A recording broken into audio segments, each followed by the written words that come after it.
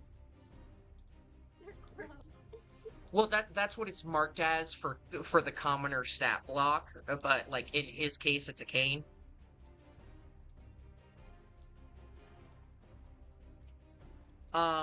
So he rolled a 21 to hit this thing. He picks up his cane properly this time, and he goes to swing it across this thing's head, and he deals 4 points of bludgeoning damage to this soulless husk. He's like, "You stay away from my family."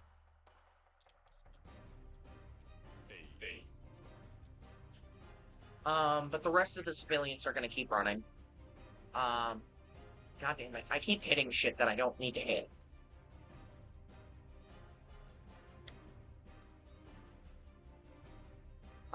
And now with that, it is now Lucia's turn. The commoners are just kind of scared, running away. They're looking back, like, towards, you guys who ran into the fight, but they're still trying to get as far away from this mess as possible right now. Okay. So I will say, Lucia, she will heal naturally. It will take a lot longer than if you were to use a healing spell, but she will remain unconscious whether you heal her or not. Not unless you choose to.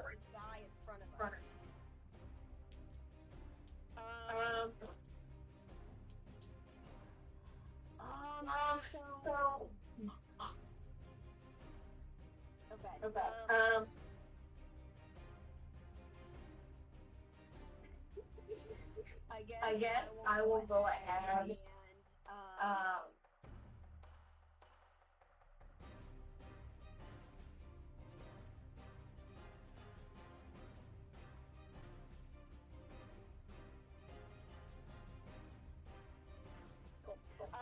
so I guess I'm gonna go ahead, see this guy come out of the fog, which this guy looks perfectly fine. I don't think he's taking any hit points. Yeah, he hasn't taken any damage. Yeah. He looks just as rotten as when he crawled, as when he rose from the dead. I'm gonna go ahead and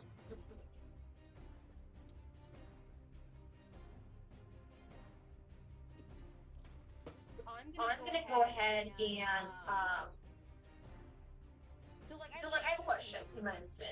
So if I go to attack this guy, can I ready something or try to do something to get to like drag the woman away next turn? For like my movement kind of thing, or no? I will say you can try to drag the woman away, but I will say unless you use your action to dash, or unless you use your action to like grab her up, you will be a little bit slowed down by her. I'd say probably about 10-foot reduced movement. That's fine, but I'm saying like I'm assuming like if I were to attack this guy, I can't then like hold her? No, because both of those would require an action. No, I'm gonna go ahead and take out my fucking my fucking slingshot because I do have a sling on me. Yeah, you have a David and Goliath, like, which is like you throw a rock and you swing it around and then like uppercut somebody with that shit. Slingshot. No, a slingshot and a sling are actually technically two different things. Whoops, I actually fuck it, I have a sling. Can I a ranged weapon? I looked up. I'm still able to make that. A sling is a ranged weapon, yes. Yeah, but I'm still able to, like, I won't get any disadvantages even though he's only 5 feet from me, 10 feet. Let me triple check that for you. Cause I looked it up, and you can, from what I So know, disadvantage within 10 feet. Within 5 feet, sorry. Yeah, you'd have disadvantage within 10 feet. But there is... Within 10 feet. Or, not within 10 feet, within 5 feet. That's what I meant. so he's 10 now.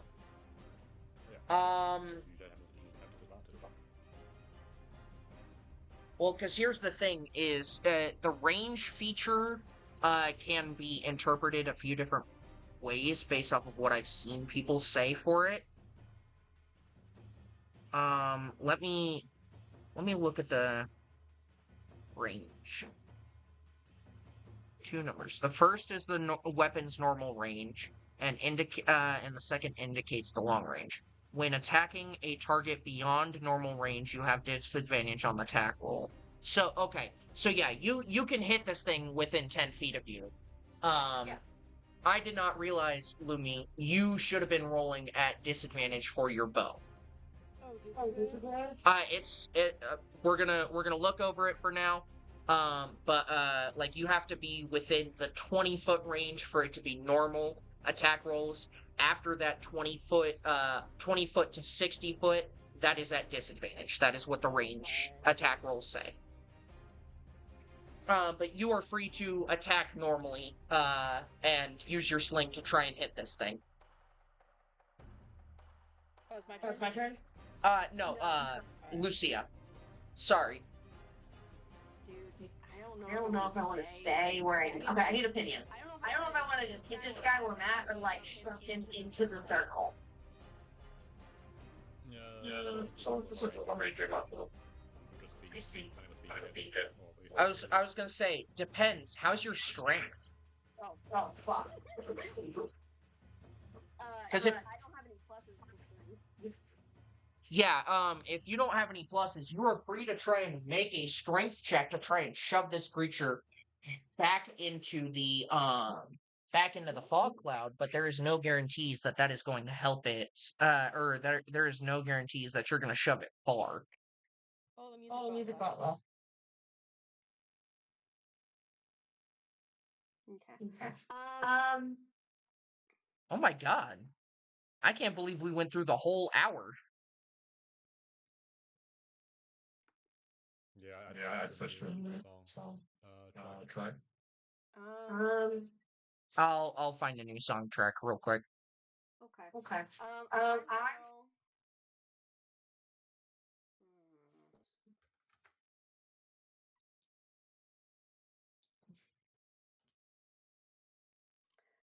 I will.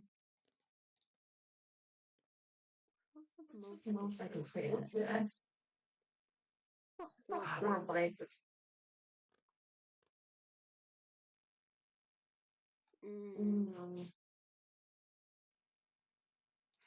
Yeah, I'll go ahead and use my sling and try to hit him. Okay, give me just a second.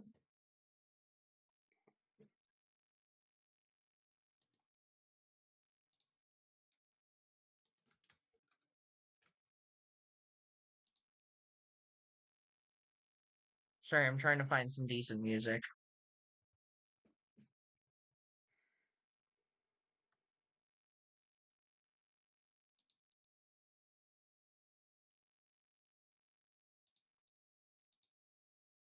Going ahead and roll the hit. That's Gonna be a 19.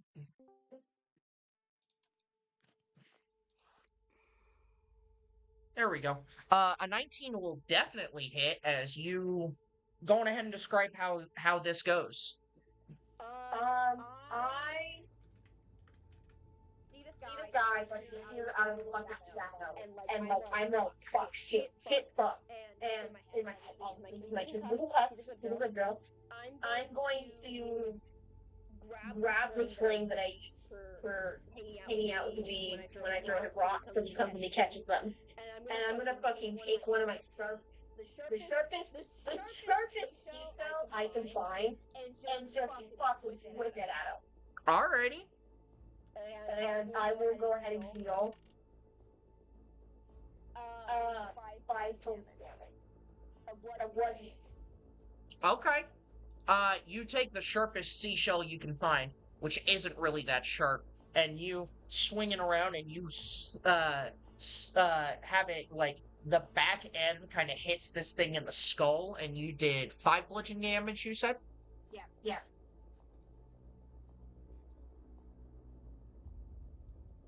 Alrighty, and you notice like it kind of recoils and then resets itself.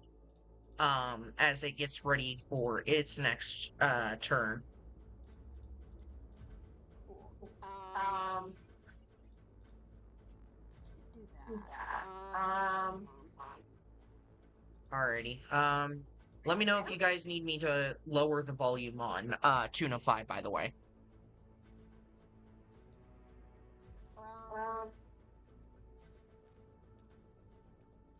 I guess I that'll guess that'll be it, because I don't want to leave her. And And Oh. mine is pretty high, so I can. yeah. Yeah. I guess I use my movement to like kind of go on top of her and shield her. If I should do that.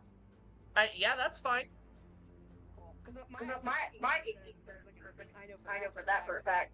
Alrighty. I'll just move your character on top of hers. Cool. Okay, well, I mean, I guess technically under hers now. 10 out of 40. Wow. Huh? Nothing. I'm looking at the way the hit points look on my end. Anyways. And that's the end of your turn? Yeah. Okay. Lumi or Kaida, it is now your turn. Alright, I am going to get closer so that I can actually hit full force from my bow. Alrighty. I'm gonna get about this close to Umbar. Not Umbar. Marius. Like, go! And I am going to hit the one right beside the mother. The one next to Umbar and the mother, or the one next to Lucia and the mother? This one. Oh, that one up there. Okay. Straight middle. Gotcha. You get it? Alrighty, go on ahead and roll to hit.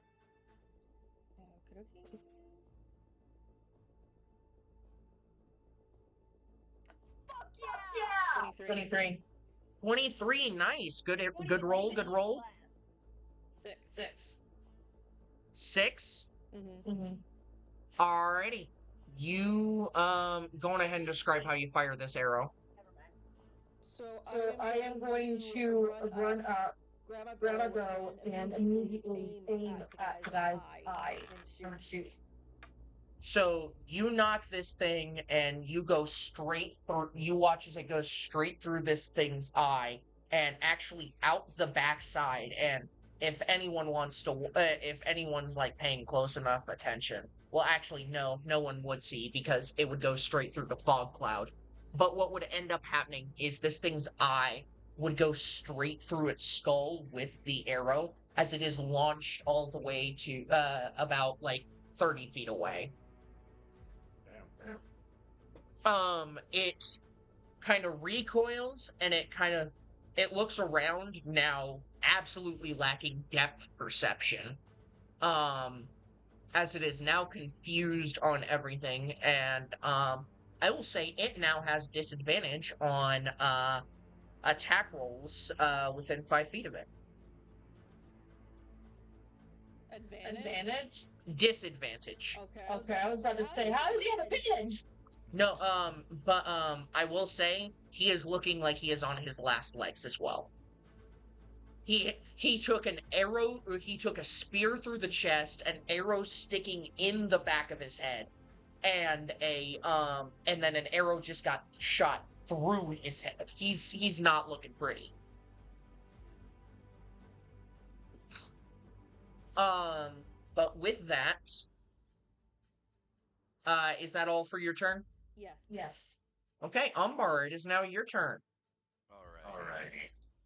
Well, I'm I'm gonna see what I can plug in here. I want to cast. See if this is correct with this. Fairy fire around the same kind of area where my claw is. Kind of a combination of both. How long does your claw last? It's a good question. It shouldn't have lasted that long by now. Actually, Fog Cloud, I believe, is a 1 minute, long spell, or concentration type spell, that lasts a minute, which means it can last 10 rounds, and we're only on round 3. Okay, so it's still there. So yeah, I want to cast Fade Fire around the same Oh no, fog cloud lasts an hour unless you dispel it. Okay. I want to cast Fairy Fire around the same kind of projectile. Alrighty, I am looking up Fairy Fire right now.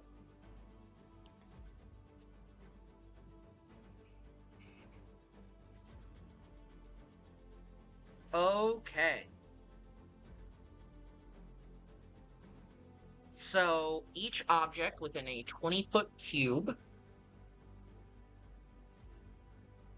Let me set up my drawing. Rectangle. And I'm going to assume, like, right here.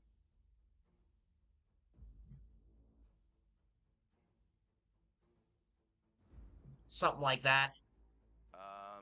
I'm not seeing it on my screen. Hold on, there we go. Oh, yes, there we go. Yep, that's right. Okay, just like that? Yep. Okay.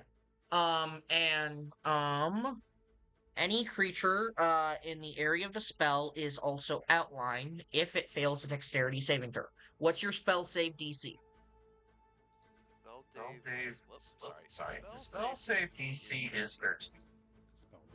They roll, all three of those rolled natural ones. So all of these creatures, while slightly obscured in the fog, now glow, either blue, green, or violet. Your choice, Reckless. I'll make them all green. Okay. All these creatures glow a vibrant green. So these four,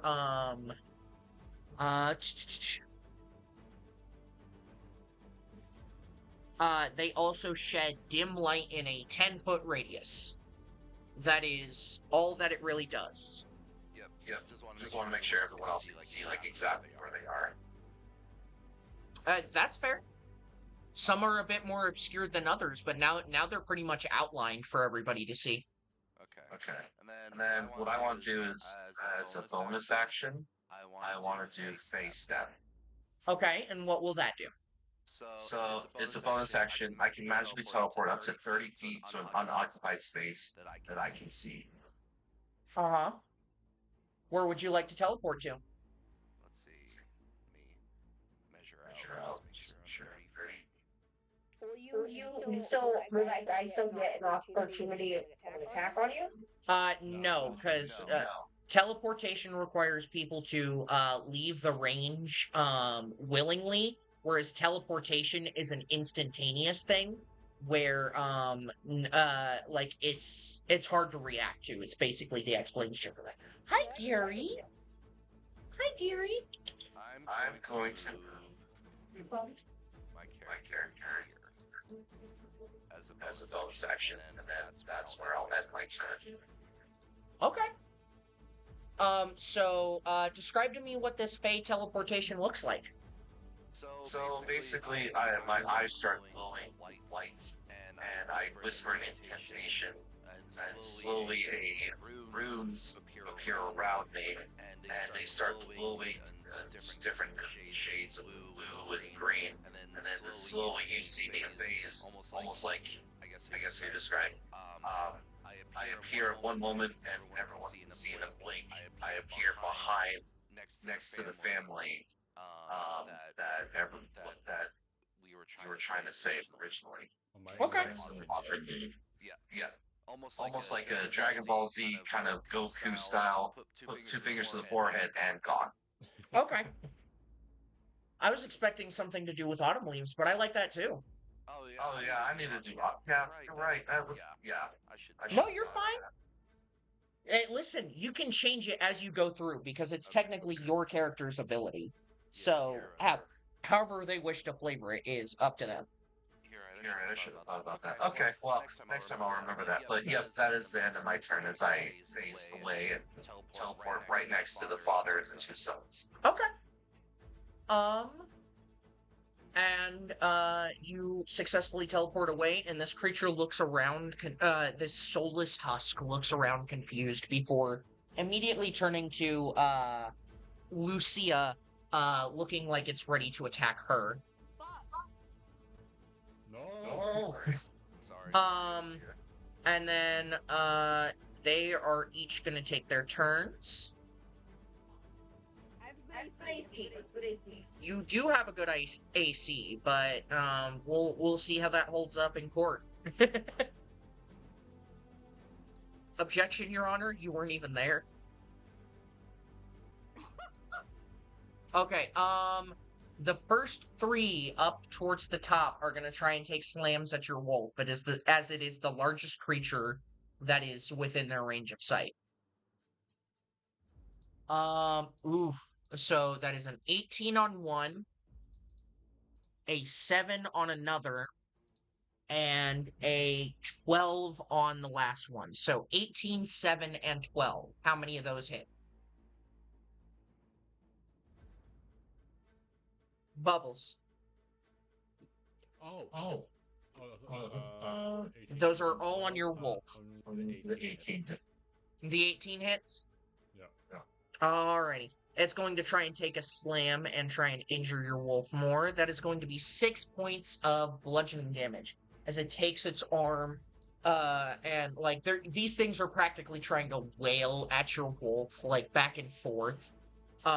Most of them, your wolf is able to recoil away, but like one just gets close enough to like basically bop him across the snout. No. You booped the snoot. He booped the snoot a bit too hard. The snoot drooped. And then the two closest to you, Lucia, are gonna try and one is going to try and lunge and bite at you. That is going to be a 12 to hit. Doesn't hit. You said that doesn't hit? Does not hit. Okay. And then the other one is going to try and slam its arm down on you. That is going to be a 19 to hit. Damn the hit. Okay, and with a 19, you take 7 points of bludgeoning damage. Holy fuck.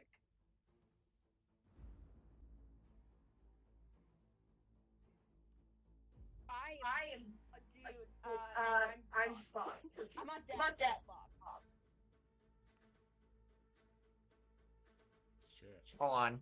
Let me move the woman out of the way so that way I can interact with your character. Yeah, get away. Yeah, it brings its arm down and you hear bones crack as you're trying to save this woman's life. And it kind of cracks in on your arm. Your forearm on, I'll say your right hand is fractured. I'm gonna turn up just to be dramatic. I mean, do you want to let out that blood-curdling scream right here in the apartment? No. I think she's gonna she wouldn't cut, but maybe She'd come pretty close. I think she would kind of loudly say shit, which is the first time Darius has ever heard her before. This is fucking serious. I'm believe that.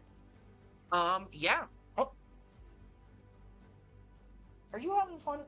My sock is not a plaything. Your mom's sock is not a plaything. Am I able to do something? Not at the moment, unless you have a reaction spell or something along those lines that you can do. I'm afraid not.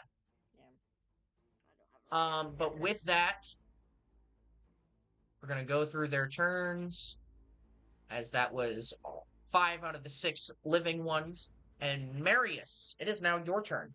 Okay. And I use honor illusion to try and walk out like this area. So like she's hidden. Let me see. That is a very creative use for minor illusion. Let me see how well that might be able to work.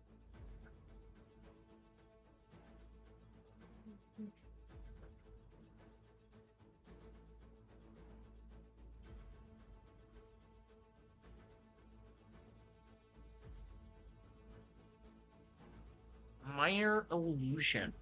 Oh wait, Shit, hold on, I gotta roll to see if I can get concentration. Concentration on what? on my spell.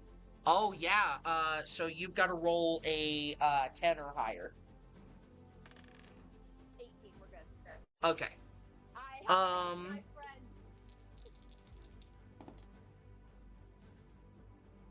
So, Gary, stop messing with my foot. It is not a toy. You have a toy. Here. You take the treat. Baby. Also, my direwolf does piercing damage on this this fucker. fucker. Oh, okay. You said 8 piercing damage? 10. 10. Alrighty, describe how your direwolf pierces through this thing. Is it Is dead? it dead? Yeah?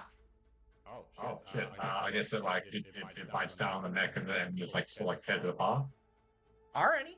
You command your direwolf to continue attacking these beings and protect people, and you watch as this thing bites down on like the upper half of it, like kind of like you like it goes from like middle of the chest up to the shoulder of the arm, and you watch as it places its paw down on this thing's foot and tears it in half before tossing the upper half that was in its mouth to the side. To the side, I'm going. Sure. I mean, if that's what Bubbles wants. Yes, absolutely. Tell you what, Bubbles, roll me a d20. 5. Fuck. 5. Yeah, it kind of tosses it down, but it kind of just lands like skidding across, like probably right about here. I tried. Yeah, damn it. But I didn't manage to do that. as for your minor illusion, question for Lucia. Fuck. How tall are you? Why do you ask? Because that very much implies how well his illusion will be able to hide you. One stretch? Oh, like I'm on the ground. So, how tall would you be in this scenario? I'm 5'5" naturally. If I'm on Stop attacking my feet. Then I would be like. Hold on, this is like a foot. Maybe like I would like anywhere from a foot to a foot and a half off the ground. Because I'm like arms. Okay, then I will say, stop it. He's trying to play with my feet, and I'm not having it. Bubbles, describe to me what illusion, what object you were putting to cover her up. Right. It's like Liberty property. Booyah, and suddenly I get the smoke appears and covers. So, Yeah. that's fine. A puff of smoke kind of encompasses this woman and Lucia as like in like this 5-foot cube, and you watch as these creatures turn to a confused Lucia. As long as you do not, they have to roll a punch check. oh yes, Oh fuck. Lucia, as long as you do not move, this illusion will remain intact. Intelligence, that is 10 minus 4, so a 6 to determine whether they can't tell. They think this is a natural puff of smoke that just appeared out of nowhere. Hold on, but I will roll for somebody else. Okay. I'm gonna keep that bit quiet, but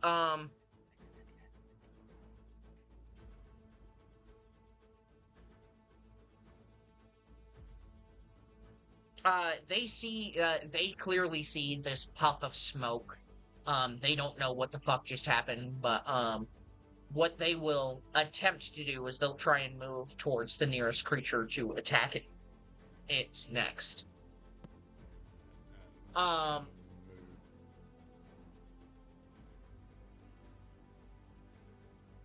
Move wherever you like. I'm gonna I'm move gonna it move over it here. here. Okay.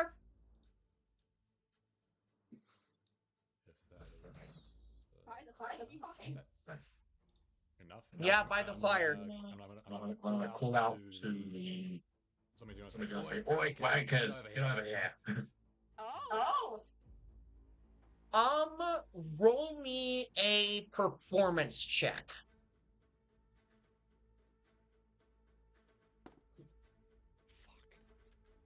Bless. You're blessed. Oh yes. Oh yes. Wait, does That work? Wait, I don't know if that was a skill check. Check and see. Does that work? I feel like Dimension 20 is that on skill checks before.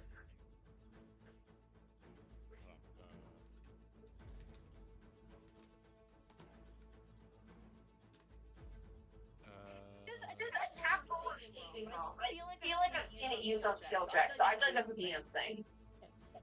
I'll be right back. I need to get a little bit warmer. You're good. You're good.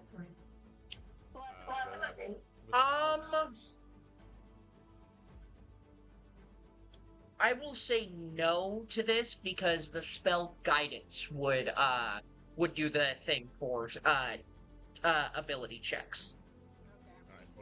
Alright, Without that would just be a 13.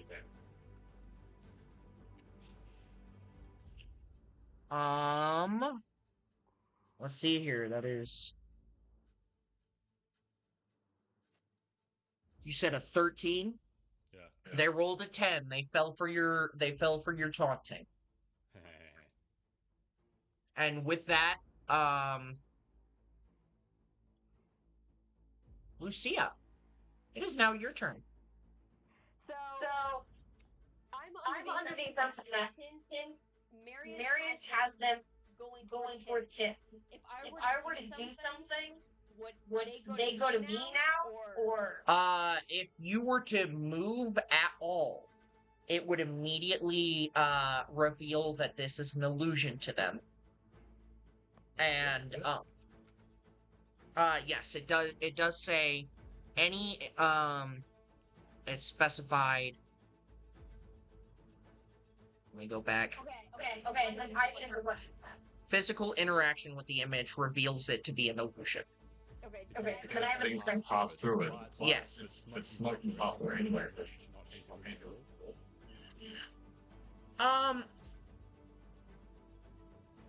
I feel like her shifting around would do something. I don't know. It depends on how much she moves. I'll say that. Okay. Like, So then, because they're focused on Marius, if I were to leave the area, would they get the opportunity on me? They are currently engaged with you, so yes. They may be focused on Marius, but they have not currently disengaged as they have not had the time to yet. Fuck, I really can't do anything without almost killing myself. I got An idea. What's your idea? I I can't do it until it's my turn. Okay, so I guess it might be better for So I will say, any spell that targets another creature will reveal yourself. However, any spell that targets yourself or the lady underneath you, you will be able to cast if you roll a successful sleight of hand check. Fuck. what's my sleight of hand? Okay, it's Okay, it's 4. four, it's not bad. But I'm But I'm at 3, and and I'm the only one that saved is dying, I think. Maybe. Yes, you are, but... Well, keep in mind, Grave Cleric, you can spare the dying 30 feet away. Yeah. And I actually have something else too. I have Ripple of Mortality. Store maximum possible HP on each dice, and instead of rolling with healing spells for creature with 0 HP. So, technically, if you were to heal this woman, it would magically heal her all the way. But here's But the here's the thing, thing, like, I would but what if the chance of like saying something or doing something that would cause us to get caught? Here's a recommendation for you. In order to heal her, place your hand over her mouth. Cure wounds does require touch. And because you both are in the smoke cloud, I will say you both would be able to see that it is an illusion. I thought you I said thought you it's said not it's a a movie. movie at all. Like, because my My hand hand's not on them. So if No, I no, no, no. So, like I said, because both her and the woman are in the smoke cloud, I will allow stuff that is like range of touch towards either herself or the woman will not reveal the illusion. But if she targets somebody else, that's that spell will reveal that it is an illusion. Cool. So then So I'm then gonna I'm gonna go ahead and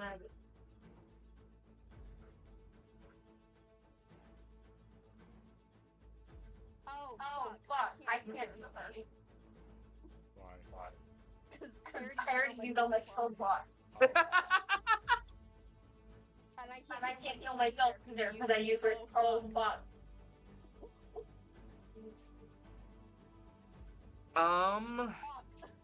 Hold on. Let me see if I can find something. Don't help me. What? I want you guys to come out on top. But I got I an got- idea. Well, what's your idea? Your idea. Okay. Okay, So my cat, so my cat has astral stride. I don't I don't know what that means. It means It means I can move both you and her as long as you're holding her into the other into fucking the ethereal planes and and move you. and come back That- to the Back to the material material plane. That is absolutely an option, yeah. Cool. No, So we then can't I'm do just that. gonna hold. I'm just gonna hold on to this person. Like, I'm assuming that like my hands are already on her, so I'm just gonna like grip. I'm literally just gonna tell you to grab her. I'm gonna grab her and kind of move over at you. Look at me. I wait for my turn. I don't know what you're doing, but you better do it now. Okay, and I mean, if that'll be all, with that, I forgot that I have spell slots. Okay. I can't go So I'm gonna Lucy- go ahead and let unless my it's my cat. okay. And I'm going to immediately tell Boo, Boo, because I'm calling her Boo, over to Lucia and tell the cat take him to the if you were planning to move them over here. Okay.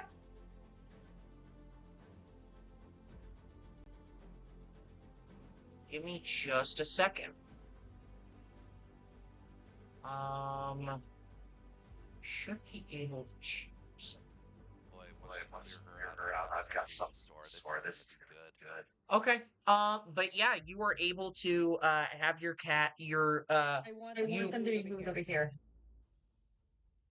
I don't know if they can run that far, but while in the ethereal plane, as far as you guys know, nothing here can harm her.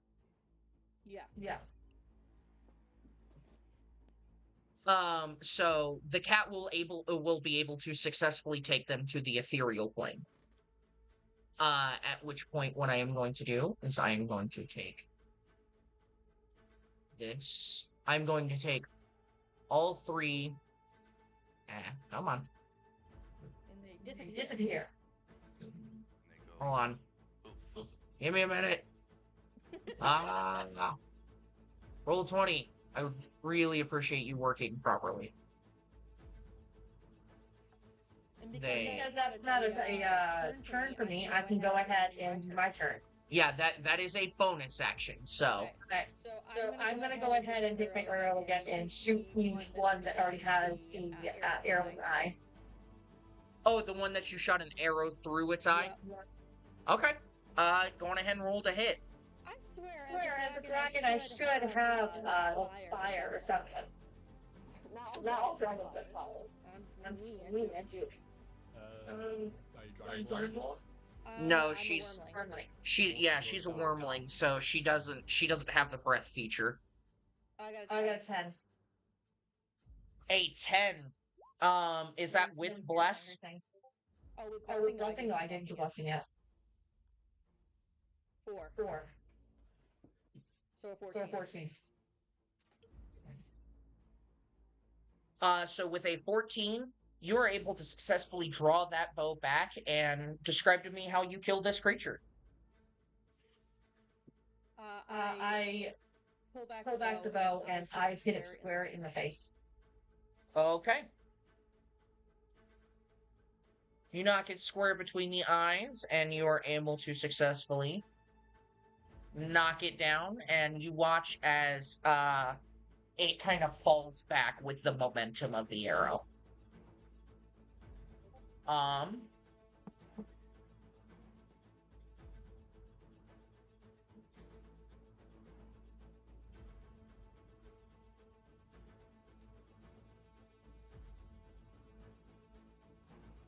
And is that all for your turn?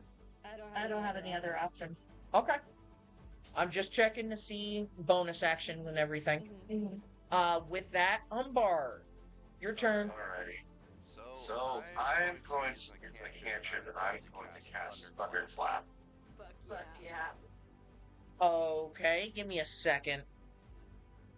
Let me double check that Thunderclap is it works how I think it does.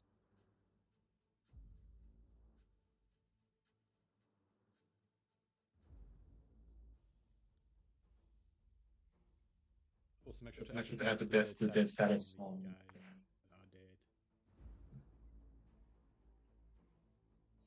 that are dead. Excuse me, well, not today, Satan. Not today, Satan. Not today, other Satan.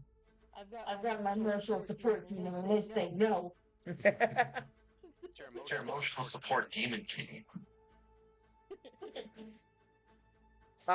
So.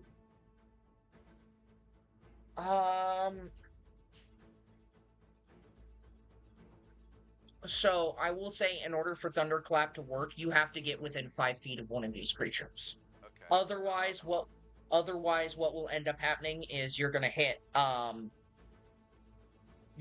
civilians. Okay. I guess first. Yeah, Thunderclap is a 5-foot area. Okay. Well, I'm gonna move forward then to to here. here. Would that be Would that be enough space that's Thunderclap, or am I gonna hit other people? You're gonna hit Kaida. You will not hit this one right here. Yeah, so it's like a 5-foot area. Okay. Okay, It's so all no, I need square. Yeah, you need to be right there in order to hit anybody. Okay. Could you Also, move here? Here? Hold on. Because if you move here, you can hit multiple. Yeah. Yeah. Okay. So I'm So gonna I'm move gonna move over here. And away. Wait, Which ones are dead? The one in front of me. what's your movement speed? My movement speed? Yeah. speed?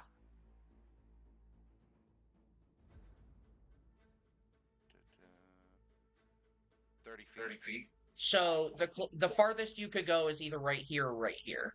Okay. Okay, I'll I'll go go. here then. Okay. So I'll go here. Walk for from the back. Down to here. Oh, I'm marking them now.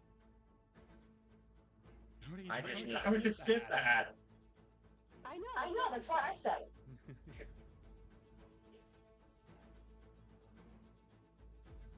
Okay, I was quiet for 10, like, I was quiet for 2 minutes for this hear me. Okay. I got all the ones that are dead marked as dead. You're good there. okay.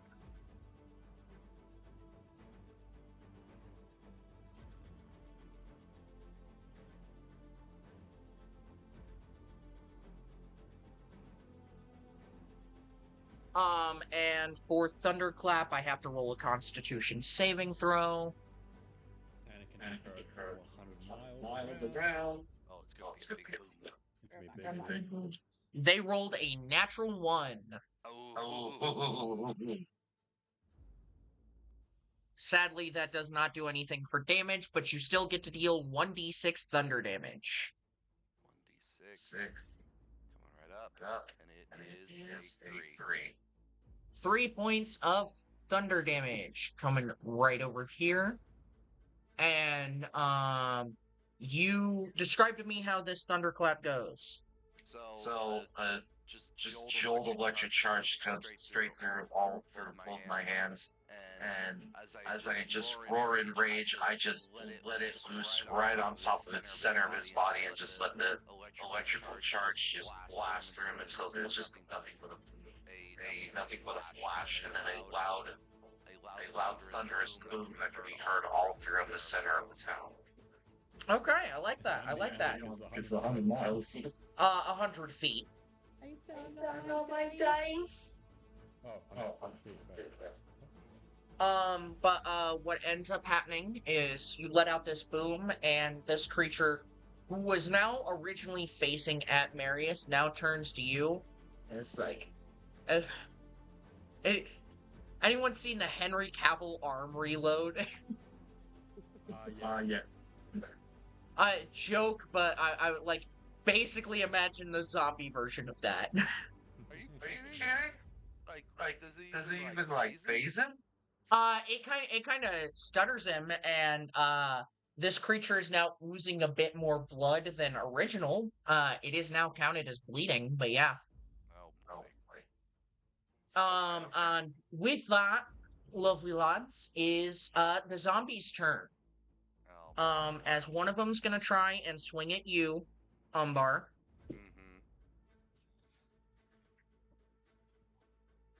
17 to hit. 17 on my AC. Yes, it'll hit. That'll be 6 points of bludgeoning damage down at you. Are you That's you? I am basically unconscious. You are now at 0 hit points. You are unconscious. And this also means on your next turns, you now have to roll a death saving throw. Oh shit. Oh shit. Dude, we're all dropping but Lumi's character. Well, Lumi's character has been the only one to stay ranged. It's big It's big as fuck, and I'm bringing my wings into this. Well, I mean, just so you're aware, I am literally about to about die. to die. Let me mark you. Let me mark you as unconscious. Get out.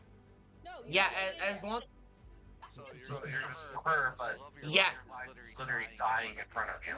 I was figured out the look for life just yet. Just yet, huh? Just yet, huh? Move over. Love that. Love that. We're gonna have a character romance. It's gonna be beautiful, but not yet. She Shh. might love you, but she saved me first. Happy Mother's Day. Like that. Use like that book, the audio word, like she chose she.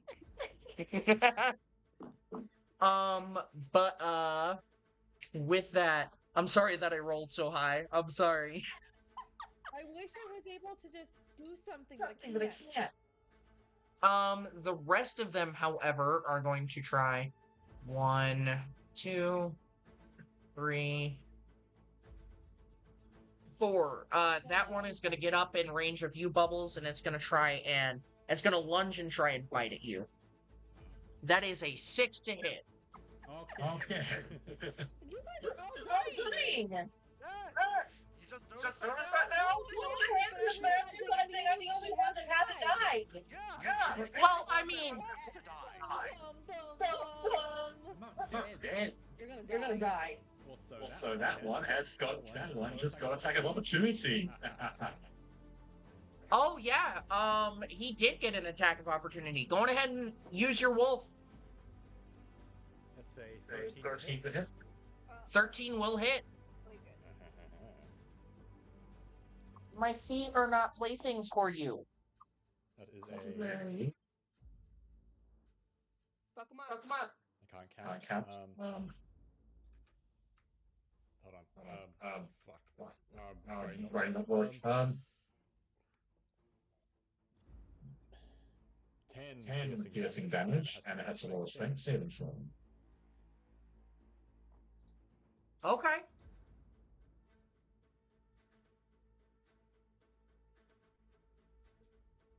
And then strength saving throw. You see. Yep. That is a 16. Okay, Okay, it succeeds. So your wolf tired of getting hit in the fucking paw, fucking takes his other paw and slashes this thing at its back. And it kind of carries it forward for its momentum before it kind of like turns around and it kind of like looks back at you and it's like, do I want to go back? With that, Lucia, it is now your turn. You are in the ethereal plane. You are free. You are free to move anywhere you want. You were originally right here. So you're. Where we go? Lumi's order the cat spawned back. Yeah, you guys can't come back to the material plane without the cat, but you can move wherever you want. No, but I'm like, that's what I'm saying. Like, when do I get back to the plane? When, Her? whenever, yeah, that's Lumi's turn when that happens.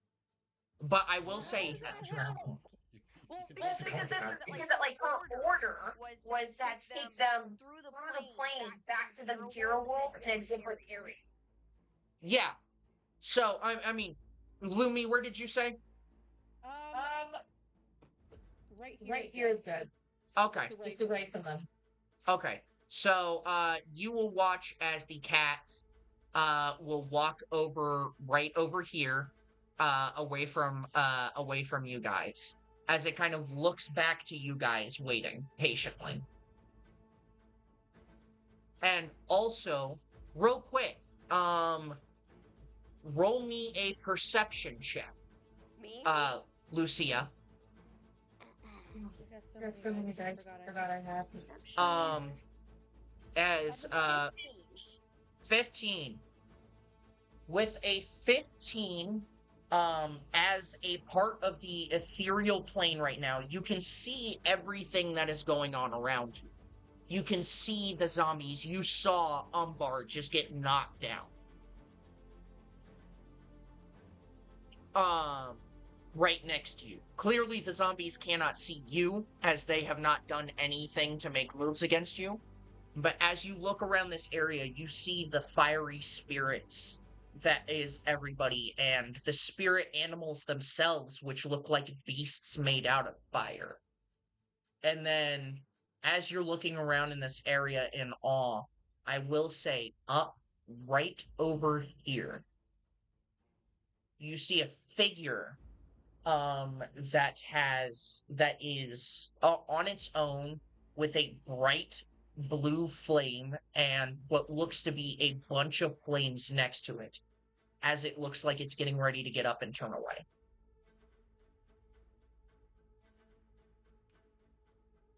You do not know if it sees you. You do not know if you can even do anything to it. But I will say you see it. So I'm not in the world yet. You are not in the mortal world yet. That will not happen until you get to the cat.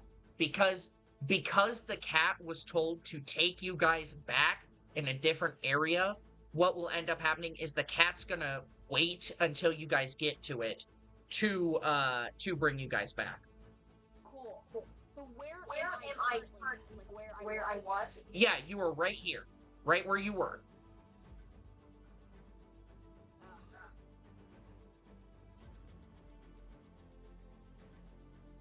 Is it too far? If I wouldn't have any spell, would it affect the mortal world? I don't think so. According... You can hold your action to cast a spell without ethereal. It'll be too late by then. Alright. Because here's my idea: is that if the cat's over there, I don't want to lose the lady, but I don't want to go back to the mortal world.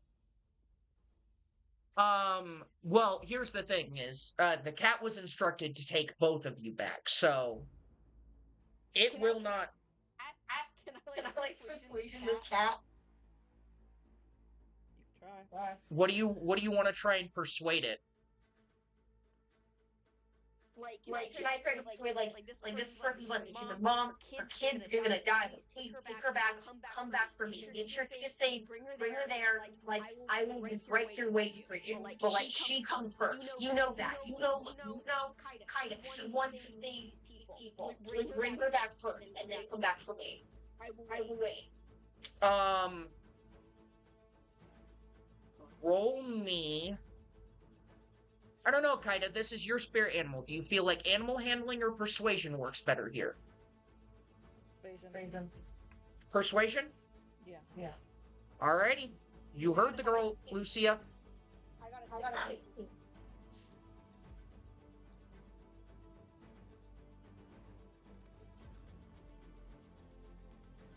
16. I got a 16. 16. Alrighty. I mean, would you say that's enough to persuade your cat, Kaida? Yeah? Mm-hmm. Okay. So as long as you are able to bring the woman over, the cat will bring the woman over. Bring the woman back. That was my question in the first place. Huh?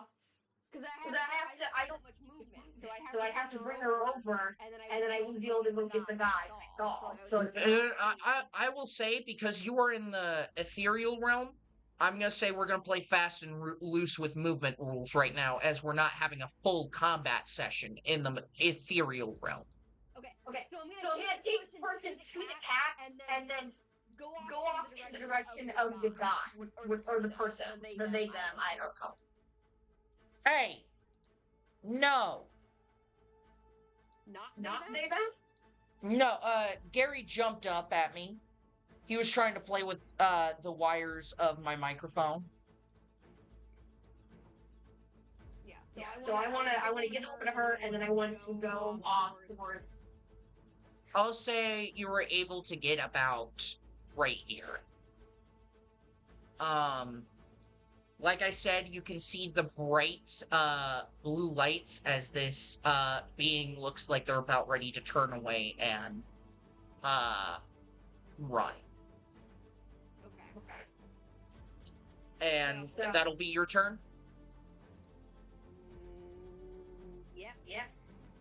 Okay. Kaida, your cat at the start of your turn brings the woman back right in front of her family. The family looks so relieved to see their mother/wife breathing right now. And the cat kind of looks to you and shunts right back into the ethereal plane as it kind of waits for Lucia. Wait, Did I have a turn here? Did you have your turn? No. Oh, fuck. I skipped over both you and the guard. Yep. Yeah, you did that one time already. I think you also skipped the guard twice. And the old man.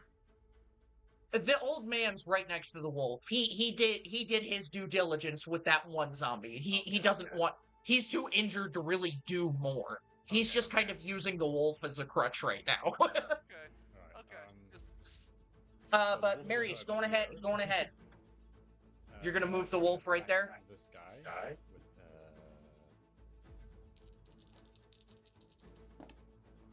natural 20.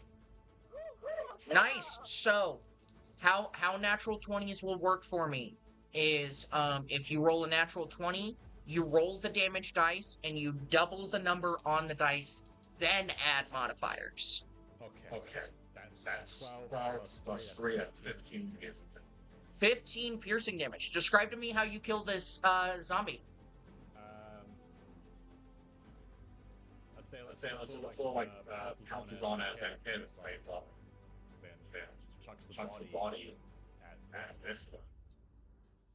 Okay. You watch as this wolf bites down, reels its head back, and tries to like chuck the remainders of the body at the zombie right in front of you. And go on ahead and roll me a d20. Natural one. What the fuck? As one returns, another suffers. So you watch as this wolf reels its head back, gets ready to throw it, and it spits it out right on top of the lower half of the body. So it basically tore the body in half to kill it, and then spit it right back together. It's Quite He realized he made a mistake, and he's, oh, I'm sorry. Here you go. just That's sad puppy eyes. With that guard's turn, I don't know if I skipped the guard twice, but I will at least give him one turn. Oh yeah, still your turn. Sorry. I'm gonna cast Ray of Frost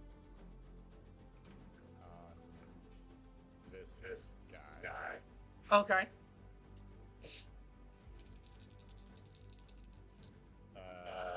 Is it a range spell attack? So it's disadvantage because my Yeah, any ranged attack. All right. That's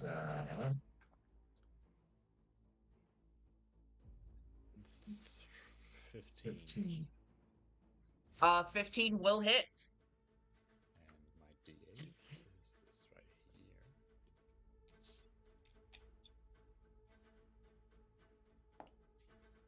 here. 8 cold damage. 8 full damage. Nice.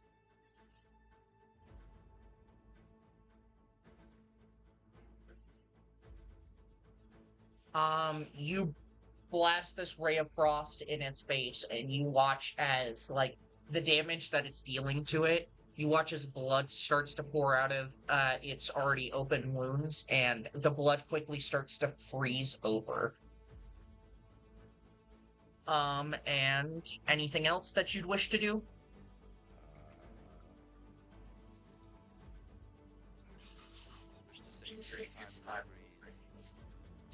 Most times it's sheer. It's very ice. No, it's like blue. Okay. Then, I'm gonna give the guard his... No. Okay. I have an idea.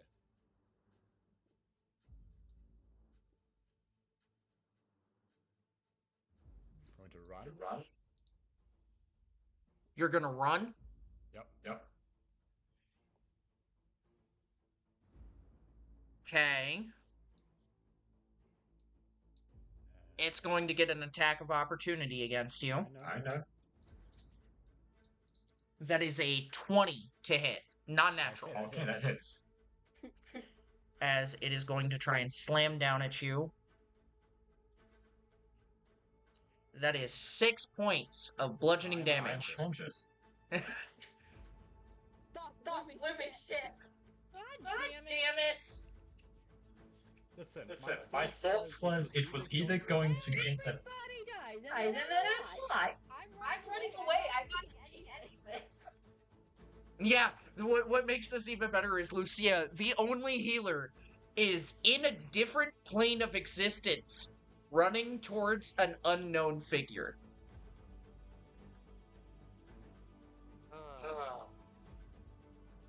Man, don't you guys just love D&D? We're gonna die. We're all gonna die. We're all gonna fucking die. Like, this is how the campaign ends.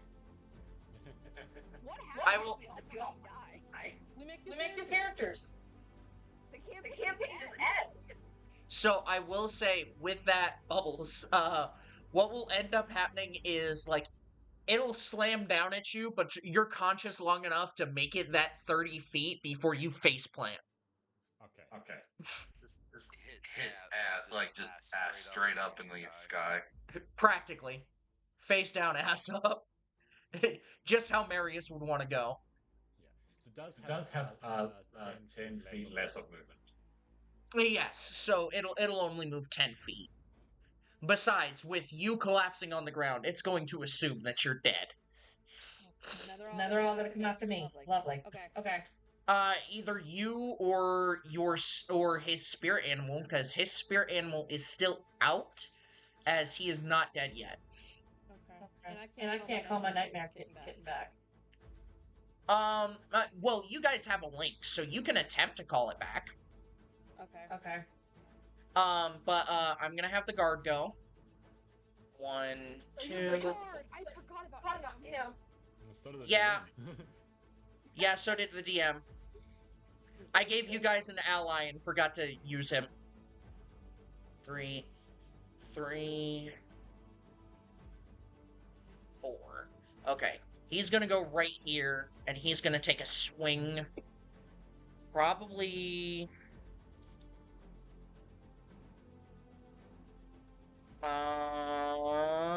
Ezreal. He's gonna take a swing with the Shadow Blade as he runs up. And then it's going to be an 11 to hit, so he successfully hits the creature. He's gonna do 2d8 psychic damage.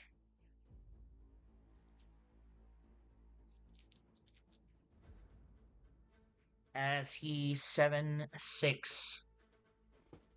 So he is going to deal. You guys watch as this man takes the shadows forming from the night, and he slashes down at this creature's back, and immediately gets ready to turn to the next one, ready to defend himself as he drops the one that just dropped Marius.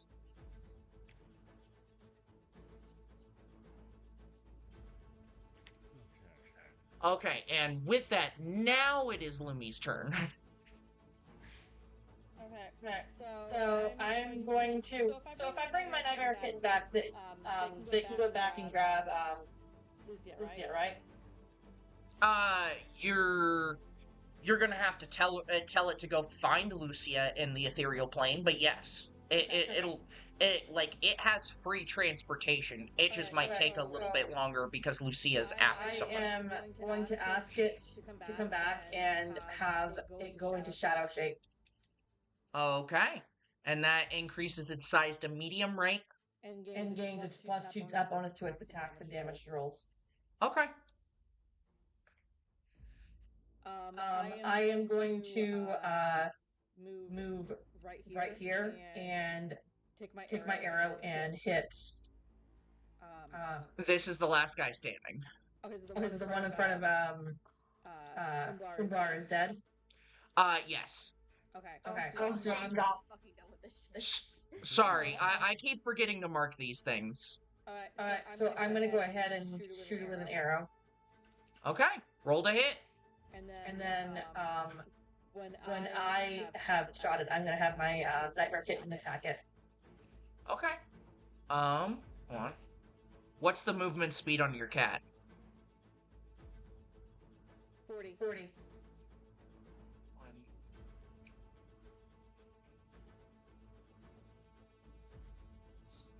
Okay, yeah, it can head up right here. And I get a plus, I got blessing. Yeah, you got blessed. I got a 3.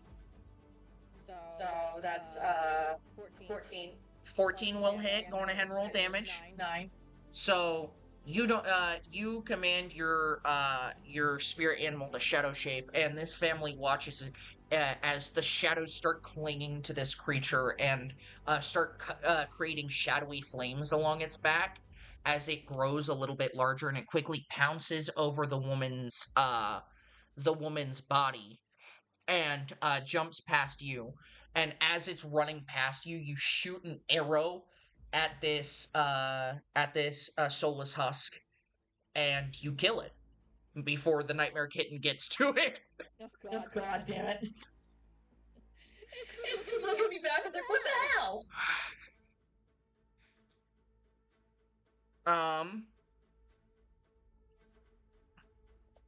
No, but and that'll be the end of combat for everybody. The last one. You were the last one. And I have 9 hit points, and I'm the last one. I have 5. Oh, you poor thing. Real quick, I'm gonna say, actually, no. Reckless and Bubbles, go ahead and roll death saving throws. Oh fuck. Which one is that instead of? So you just roll a straight d20. If it is 10 or more, it is a success. If it is below that, it is a failure. A natural 1 counts as 2 failures. A natural 20 counts as 2 successes. 12. 12 will succeed. 7. 7, that is a failure. Oh shit! So, Lucia, what do you wish to do since you are in the ethereal plane chasing after this being, which quickly disappeared from this position, and you saw it run off in, I'm going to use my ruler to determine, in this general direction. I mean, that flame that it was encompassing was really bright. So would I be able to like to see it? Hello? I will say, roll me a perception check. Ooh, 24, baby. 24. You can kind of see the glow coming from, hold on. If my freaking thing would. That's the only downside of having 2 monitors. You see the glow coming from this general direction, but it looks like it's quickly dimming out, as this thing is moving a lot faster than you could probably keep up with. Even on a dash? Even with a dash.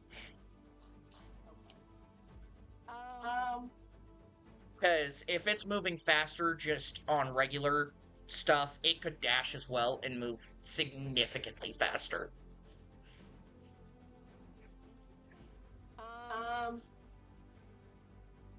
If If I don't use my spare dying cantrip on Marius and Umbar, are they gonna have to keep doing their? They will have to keep doing death saving throws until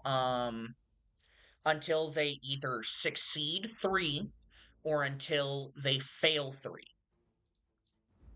Or unless somebody else stabilizes them, which at this moment in time, not too many people are able to do. Okay.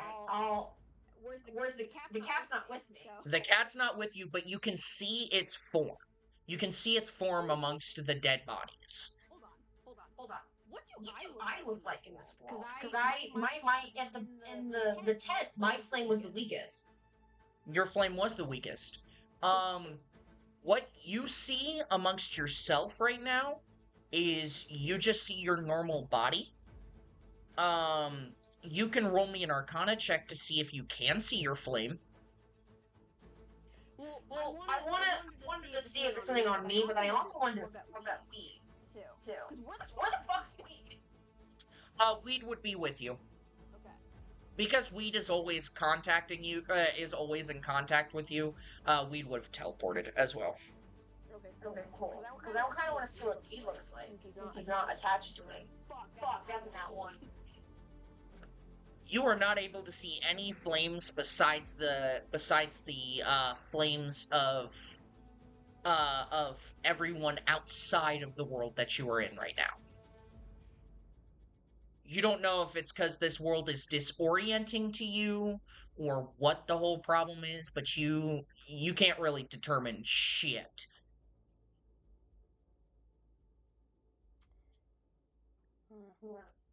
To you, we just looks like an otter right now.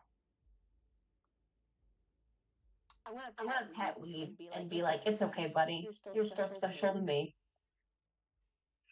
I'm dying. And with that, I was gonna say, with that, go ahead and roll another death saving throw, you two.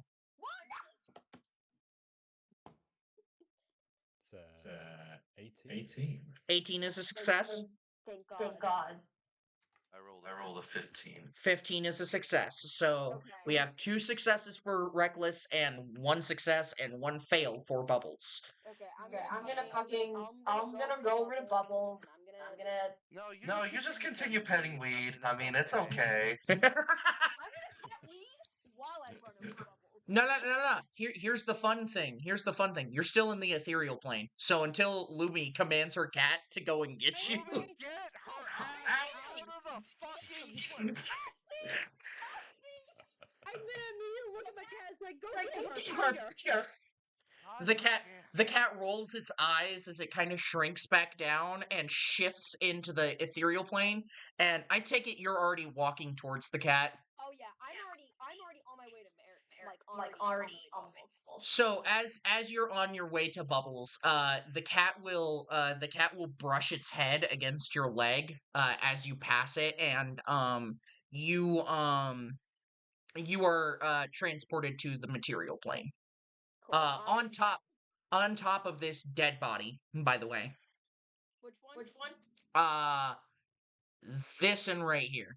Cool. Cool. I'm just gonna keep going to Bubbles' character. Yeah, because his is going to be the furthest away, but, I mean, you could still cast Spare the Dying on. Oh, I I can! can, it's a 30-foot! Yeah, as Grave Cleric, you have 30-foot range on Spare the Dying. So So I would be able to move a little bit closer and get him before his next throw. Yeah.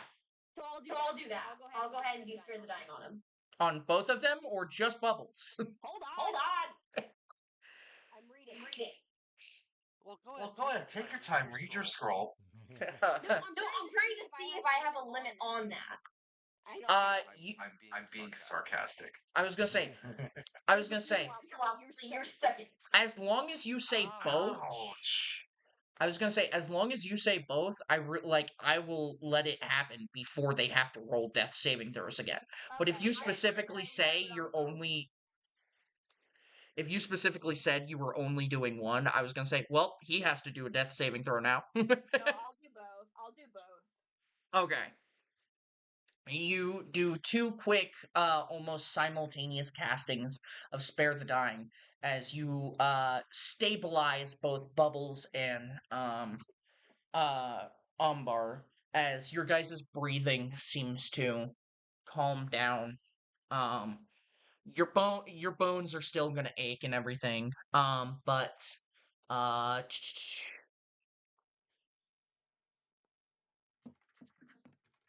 I'm going to move you to right about there. And the guard's gonna kind of look at you, Lucia and Kaida, and you guys were amazing. Before he says anything, can I hand him a seashell? You were absolutely able to. I'm gonna hand him a seashell, and just not say anything, and just kind of look at him and hand him one. I'm not trying to kill him, obviously, but I'm just. Yeah, no, he's gonna take the seashell as he dispels his shadow blade and he is going to run up to first Umbar because Umbar is the closest, and he's going to use one of the healing potions that he keeps on hand to give to Umbar, and that is, I believe, just I want to heal Marius when I get the chance to. I want to have a character moment with Marius. While that is lovely, you do not have any spell slots to heal Marius. Well, no, but I would like to after I like have a short rest or something, I can like heal him. Yeah. That's my buddy, okay? That's my childhood buddy. And as this is happening, the sun is setting very quickly now. And where is that at? Adventuring gear. I would. Are you gonna do something, or can I talk to the guard? I have the guard currently putting a healing potion down. Yeah.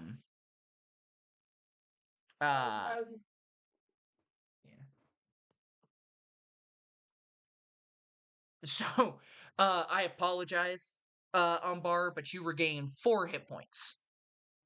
I mean, it's Better than none. That's almost a max HP. Yeah, for you.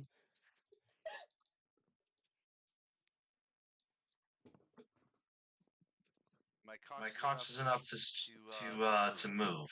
You are now conscious enough to move. Everything hurts, and you like the potion helped numb the pain of some of the fractured bones that you have, but you're more than well enough to stand up or like try and get up. All right.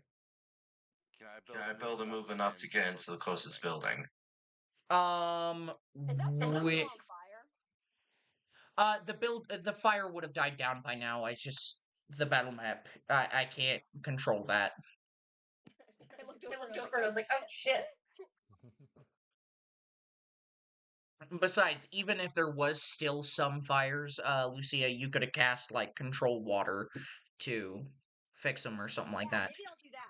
I want to talk to the guard And and ask like, is there any place we can go so we can tend to our injured and talk about what just happened as I'm using my cantrip to get like buckets of water and kind of put out the remaining fire. Yeah. He kind of nods to you guys and he's yes, I can make sure that I will get you guys to the nearest inn. I'll help get your friend over here, this tiefling fellow, to where he needs to go. Um, or, well, I suppose to his spirit animal to carry him. Okay. And, I want those conscious to roll a perception check for me. Oh, lovely. Fuck. 10. You said 10? perception? Yeah. Okay.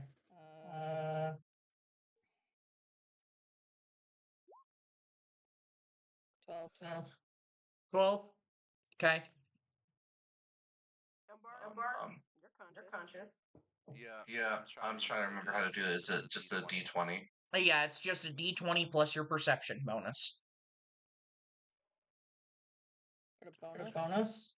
Yup. I mean, yours already does it because you rolled on roll 20. Okay.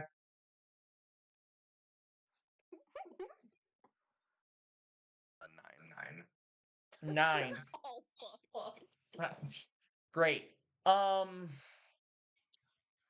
will say, Kaida, you were the only one to, like, kind of catch this out of the corner of your eye. You are not able to determine what is the cause of it or what specifically it is.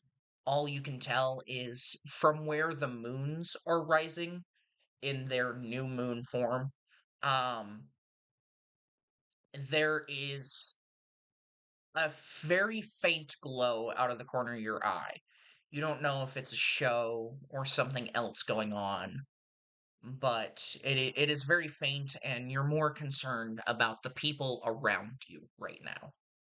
I'm gonna say, can we all go inside, please? Before Uh, something else happens? And the guard will nod as he right, let me help the rest of the civilians around here.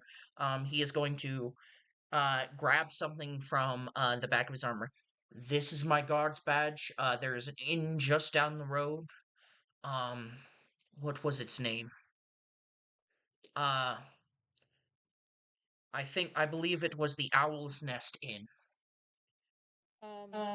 Can I give the badge to Lucia and say I'll be right back? Yeah, I'll take the badge and I'll kind of as she's kind of walking away, I kind of took her place and be like, awesome. I mean, I wouldn't say awesome. I would be like, okay, we will collect ourselves. Maybe come by tomorrow after we've had time to rest and we can try to figure out. Yes, seeing as you guys were here when the incident happened, the guard will want to see if you guys happen to catch anything about a suspect or anything along those lines. Can I start walking towards where that glow was coming from? But I do more of like my sneaking. Absolutely. So that way, whatever is in there, it doesn't know I'm there. Roll stealth checks for me. Because now I'm curious. Roll me 3 stealth checks is what I will say. And with that, I will say, I'm going It's a normal roll, right? Yep, just a normal stealth check roll. With that, I'm going to move. Oh, I'm good.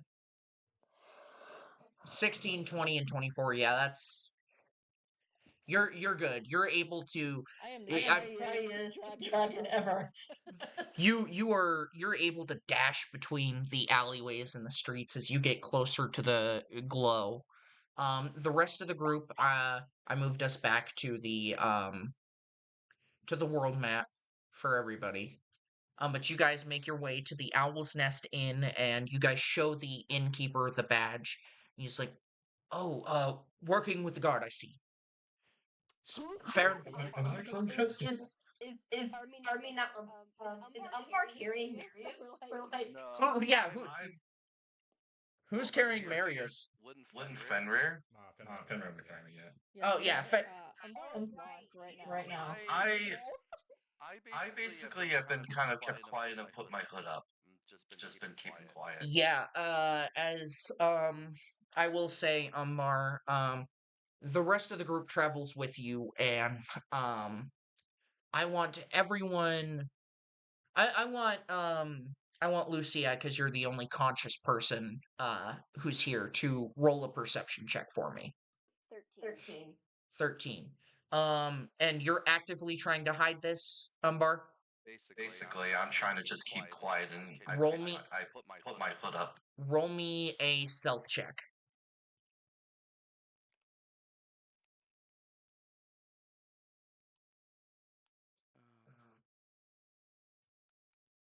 11. 11. So you think you have your hood up as high as you can to kind of cover yourself up. And for a lot of people, this would work.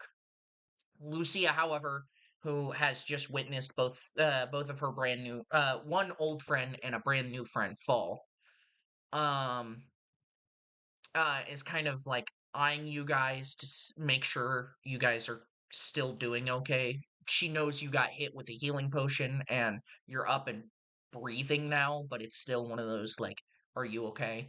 And she does notice I will say, Lucia, you do notice some odd features that you don't remember Umbar having. Cool. Cool. I'm going to put my hand on the wolf because we've known I've seen a wolf before. We know each other. It's It's been a while, but can can I do that? Can I put the hand on the wolf? Yeah, you're welcome to. I would put the hand on the wolf and I would kind of turn in Umbar's direction, but not looking at him, as to be respectful. And I will say, I'm gonna take Marius to a room and wait till I'm better rested to heal him. If you want to take the room next door and take some time to rest, I can check up on you at daylight.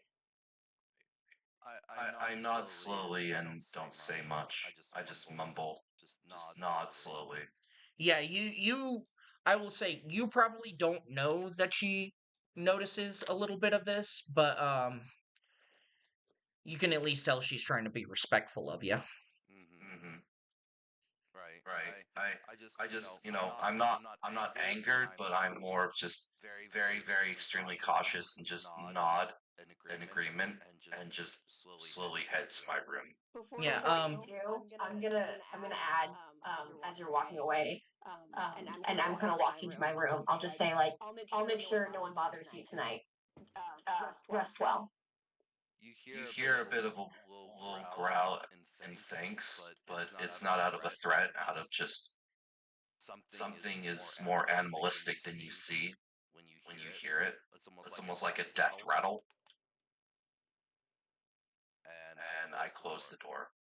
I would probably usher the wolf to the bed to get Marius laid down. I'd probably tuck him in, and then I would. I will say, yeah, what'll have to happen is, because the wolf is a large creature, and you guys are in an inn designed for people, you guys are able to get through the dining room pretty well, but once you get to the hallway with the rooms, that's where it becomes a slight struggle. Okay.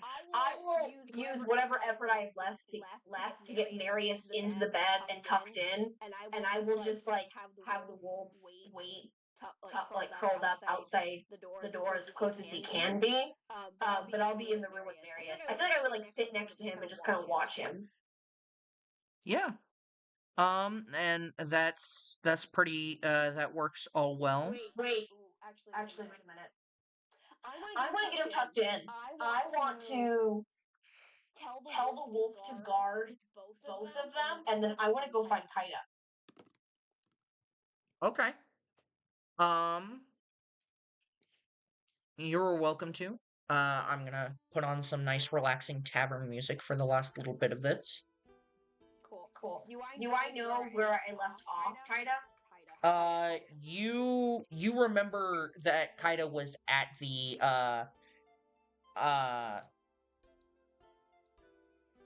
you remember that Kaida was at the area before she said, "I'll be right back," and then just kind of disappeared into the shadows, which you know is something that she would naturally do just because of her form and how she reacted when you first met her.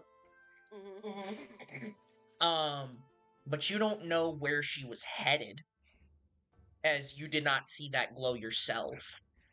Um, However, you were free to make a perception check once you head outside. Jose, if I can make like a perception check to try to either find Kaida or maybe just be aware of anything suspicious, because I still have that thought of that guy on my mind. That's gonna be 18. An 18 with a perception check.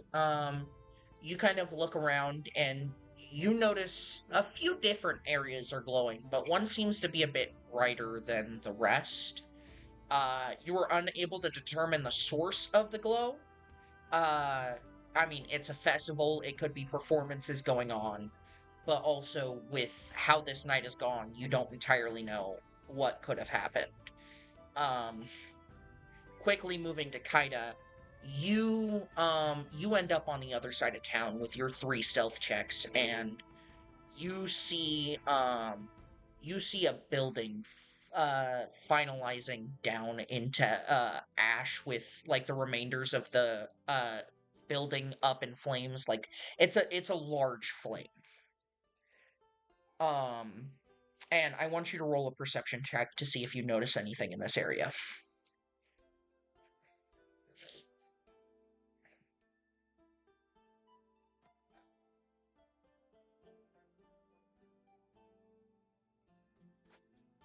Kaida. Oh shit! I'm so sorry. I didn't know you said my name. What do I need to do? I said, as you get to the glow that you were originally searching for, you see a building up in a blaze, like stronger than the one that was close to your guys' tent. And this building is far away from a lot of the festivities that took place in town. Um, and I want you to roll a perception check for me. Okay.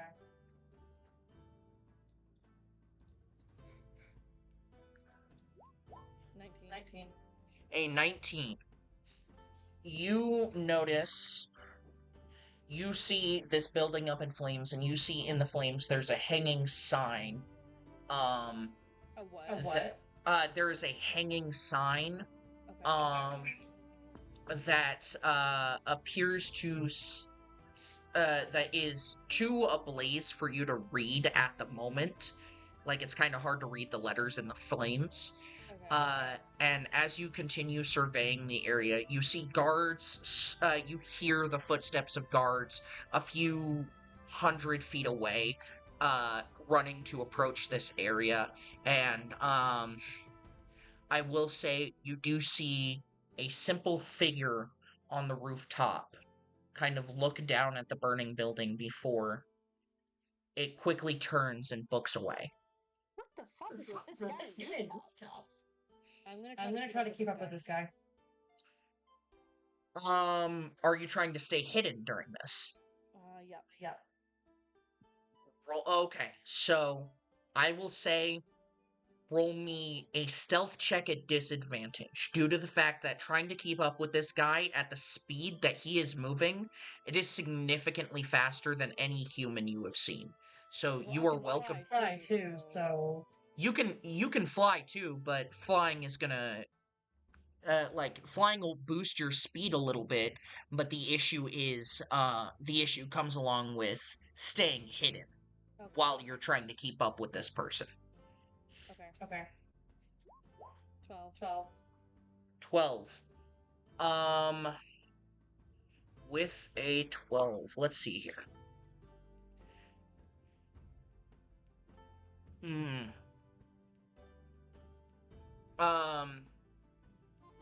With a 12, as you start to dash out to try and run after this figure, whatever they may be, or whoever they may be, you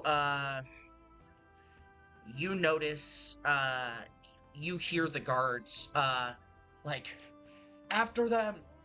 Don't let them get away! They might be a culprit! Oh fuck. Oh, fucking A! Sorry, I rolled a 15 on their perception. Oh come on! I'm not the bad guy. I may look like a creepy monster, but I'm not. No, it's... Who the fuck thinks you're like a creepy monster? Fuck you. I mean, you are free to continue running after this guy. The guards will still try to chase you as well. I will say, roll me an investigation check. 13. With a 13, you're chasing after this guy, and even as you start to take off, this man's moving faster than you can even fly. Can I shout at him? You can try shouting at him, sure. I'm gonna tell him that he needs just fucking stop for a second. Interesting. Please? I love that response. Counterpoint. He's not gonna listen. I know he's not gonna listen, but at least try. He's just gonna keep booking it, and as he starts to disappear from your vision, roll me a perception check.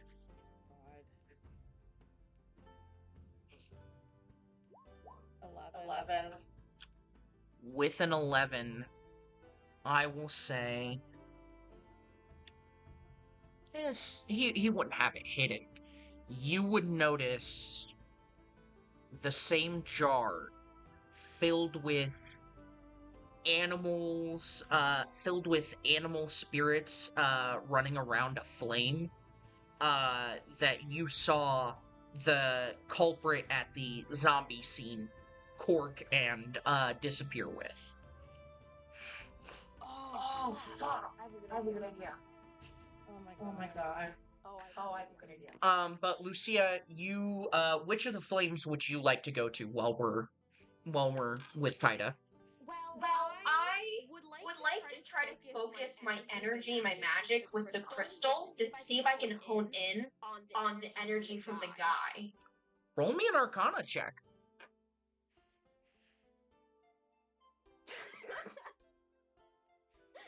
Sorry, I just looked at my Arcana check. I have a -1. Oh, right, because you have shit intelligence. So that's gonna be a 6. I'm holding this crystal close to me, and I'm like, you haven't let me down. Lead me. You're holding this crystal, and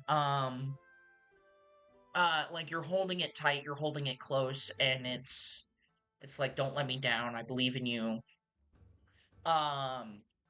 And what ends up happening is, you feel magic from it, but it's almost like the magic isn't talking to you. Right.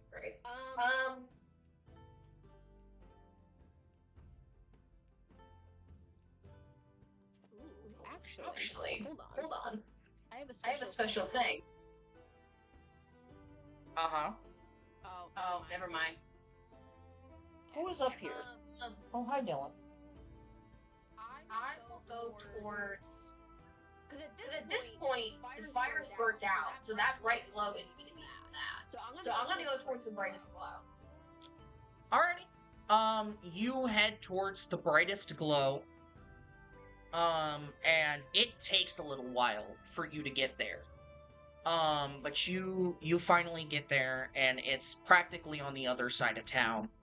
And you see, a building. As you approach the brightest glow, the closer you get, the more it starts to die down, and you see the same building that Kaida saw that was burning. Once again, the sign to a light and fire for you to really catch what it is. And one of the guards. Yeah, there seem to be guards looking around, and they're like, Hold on, hold on, hold on. What? How can I help you?" I'm gonna hold up the badge that the one guard gave me. They're gonna kind of look at it and, "How did you get your hands on this?" I need to know what this building was. This building was a library, and also owned by someone that we'd call on occasionally for detective work. They were looking into a case for us.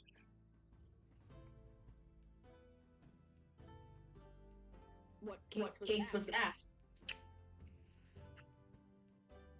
I'm afraid that's confidential information, and while I trust you in the fact that you have that badge and you have not gotten it through ill purposes, however, it's still not something we can share at the moment. I'm gonna try it too.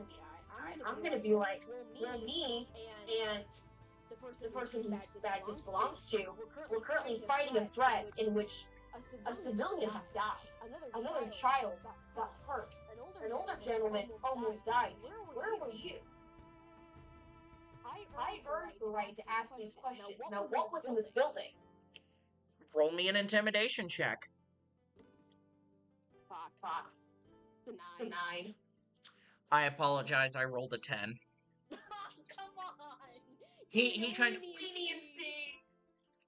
kind of looks at you, and he takes a step back and he's, "Listen, I understand, and I apologize. We just got the message about that report. I apologize that none of us were in the area. There was currently some nobles that we were assigned, that most of us were assigned to guard duty on. So I'm afraid none of us were able to help." Which nobles? God damn it. I wasn't making me pull up fantasy name generator. Come on, good DM, keep it in your head. Oh, this was on the spot. This was not. Yeah, good DM, on the spot, give me some names.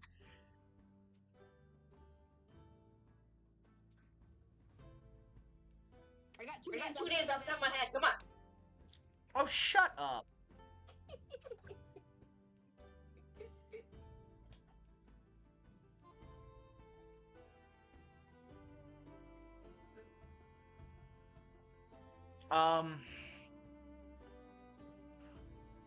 There was the Morong House, there was, Rodum Saveda. These were nobles of different towns in the kingdom, that were, enjoying the festivities and on their way to the capital, so that way they could enjoy the rest of the festivities with the, kingdom's prince and king and queen. At this point, I'm not paying attention to what this guy's saying anything. Can I go in the building and see if I can find anything? You can try and make your way past him.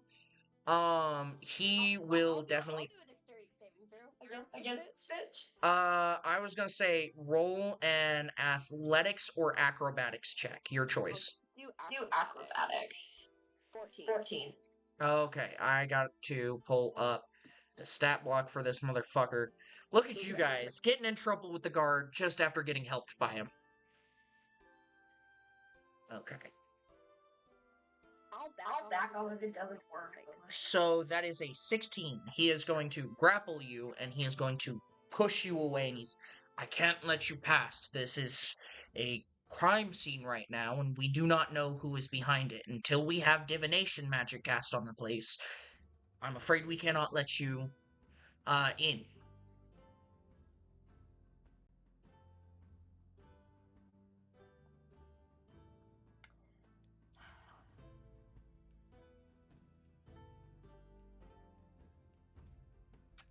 Fine. Okay, fine. I'll just kind of walk off. Actually, can I see if I noticed anything around the area before? You're welcome to roll a perception or investigation check there. Perception or what? Investigation. 18 for perception. 18. You're pretty new to this city. You don't really recognize anything. The only thing that kind of catches your eye is there's a road sign that kind of points the way to the nearest temple. But that's about it. I want to go to the temple. Okay. You're welcome to make your way to the temple. Cool. I will say, while you're on your way there, we'll go back to Kaida. And Kaida, you have lost the figure that you were searching for, but there are still guards chasing after you. And I know, I mean, what's gonna happen, so I get ready for the brunt of it. well, I mean, you still have a chance to hide, and because they haven't caught your face or anything. Even if they catch me, I know my comrades will keep me safe. If we can. For Christ's sake. I want you to roll a wisdom saving throw for me. Oh, fuck. No, I don't like how you said that.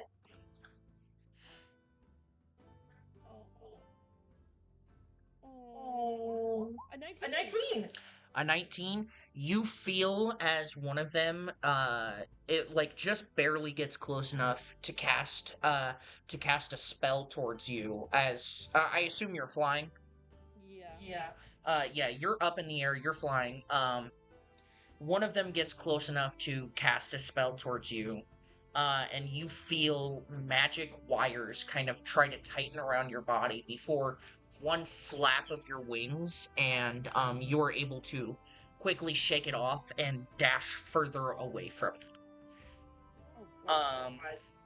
And I am going to roll. Damn, I wasn't expecting that. Fuck. Oh no. I was rolling a Constitution saving throw to see if they'd get exhausted. They rolled a 16. Yeah, they're not tired at all. Yeah, they're not tired. So they're probably gonna keep chasing you for a little bit. And then do loop-de-loops in the sky. Yeah, no, you're welcome to do that. These guards, luckily for you, don't have anything to kind of other than attempts to try and Corral me. yeah, to corral you. They really can't do much, and because you're up in the air, you're running circles around them. But I will say after about like 30 minutes of this, they're able to get tired out, and you watch as like a bunch of them. I'm gonna say, you guys done running after me? No, we're You do Yes, you. You do realize I was the one that helped Kill all those monsters, right? Oh, fuck. monsters. What are you talking about? We just got a report about a fire. So you guys know nothing about what happened in the town.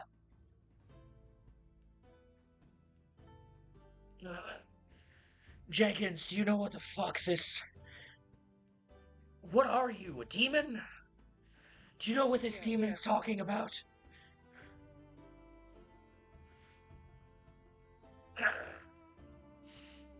And Jenkins is like, I heard something about a few monsters,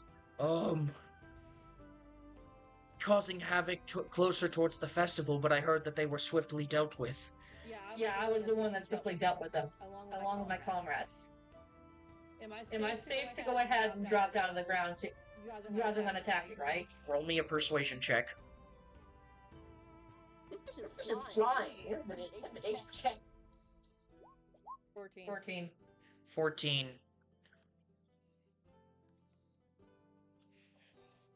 They both sigh heavily. They're like, you clearly can resist our magics. Go on ahead.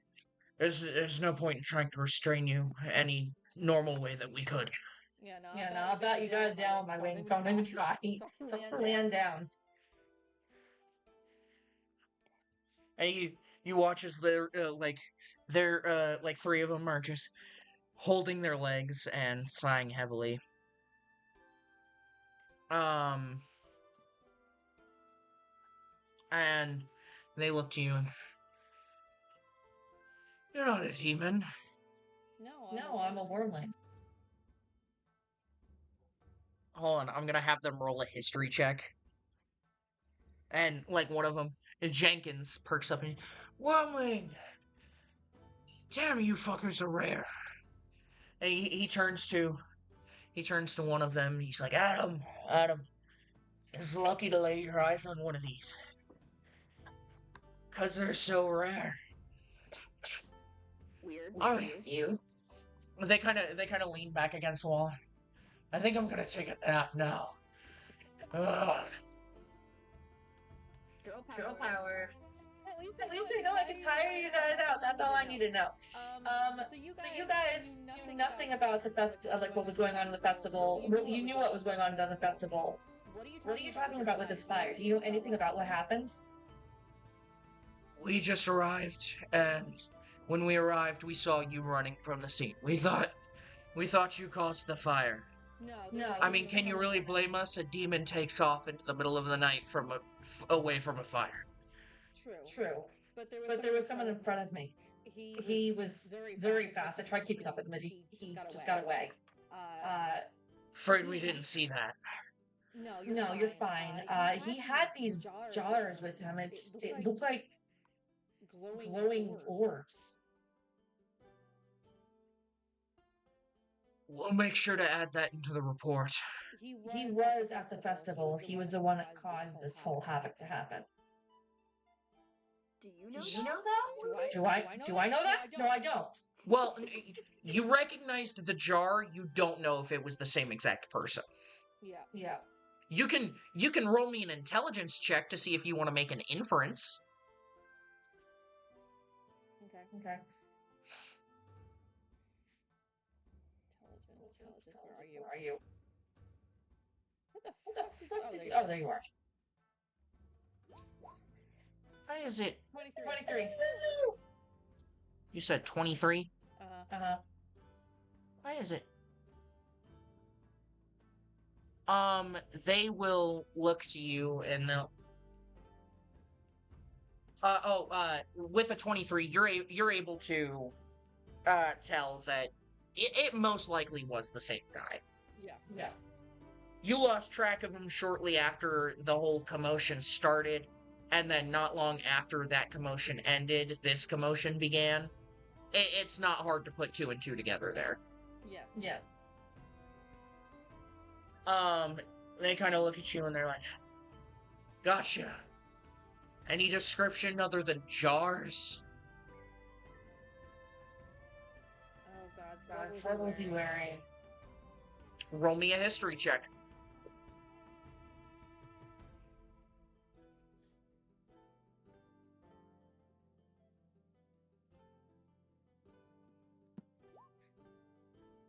Of course I'm going to get fucking 3.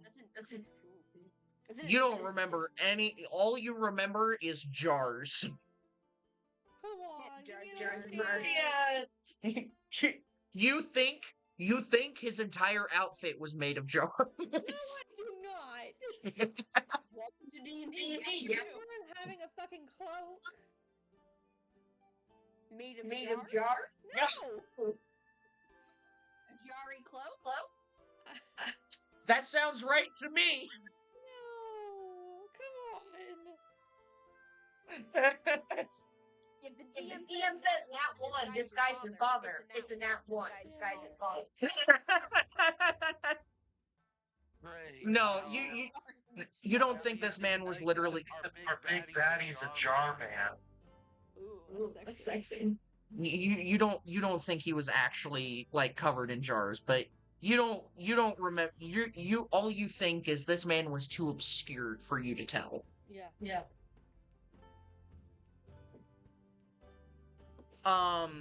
But with that, the guards will be like, Anyways, if you were part of that commotion, you definitely need your rest. We'll head back and help the rest of them investigate. Um, you have a lovely night. Sorry for the trouble. Good. And I just Adam, Johnson, come on, let's go. And Jenkins, like, gets up off the wall, and he freaking starts walking off, all defeated, like... I'm just gonna go back and walk up on the sky and back to town. Okay. And we're gonna commit a final scene with, Lucia before we, end the session, because it is 10 The edge of the city where the water is. I will say one of the temples definitely is near the edge of the city where the water is. Cool. I'm gonna go to the temple, but once I know that I'm by the water, I'm gonna go to the water edge. There would actually be, this temple would actually lead out to a overlook of the water edge. I'll go there. Do I see anybody, or is there anybody still around? No, you don't notice anything. You would see a passing ship with lights dancing around it, heading towards, I'm gonna say you're about, like, right here, while as you see a ship, like, down this way. You see the faintest glimmer of lights, basically.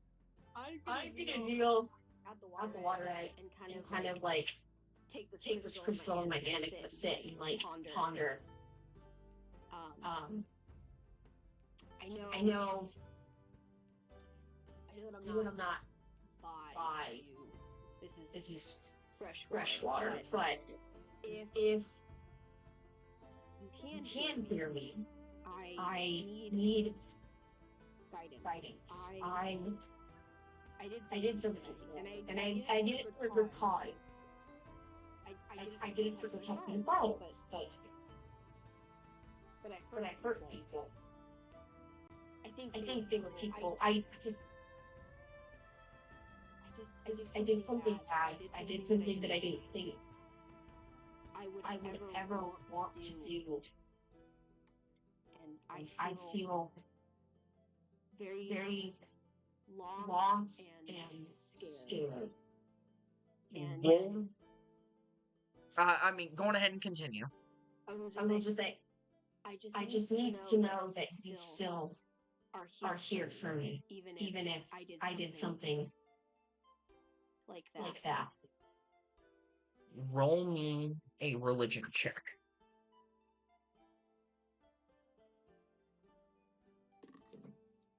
That's a 4. God damn it. Because you're next to water with advantage. Jesus. That's a 16. Okay, there we go. Jesus Christ. Oh my god, I was about to cry.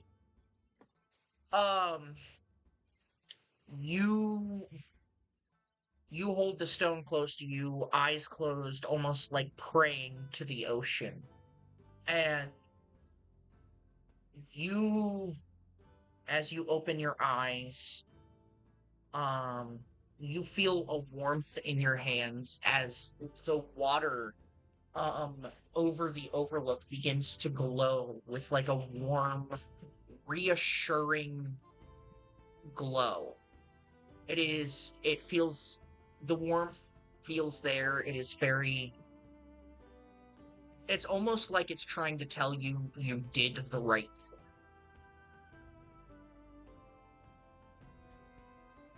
thing. But I just, when I see my mom and dad again, I still want them to be proud. Say that. Okay. Well, thank you. I should probably Roll me a perception check. That's a nat point. Awesome. Give me a minute. No. First nat 20 on a perception check to the ocean.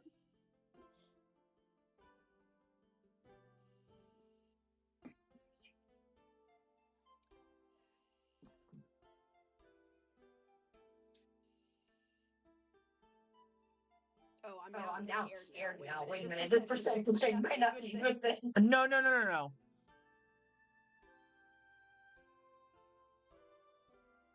There's...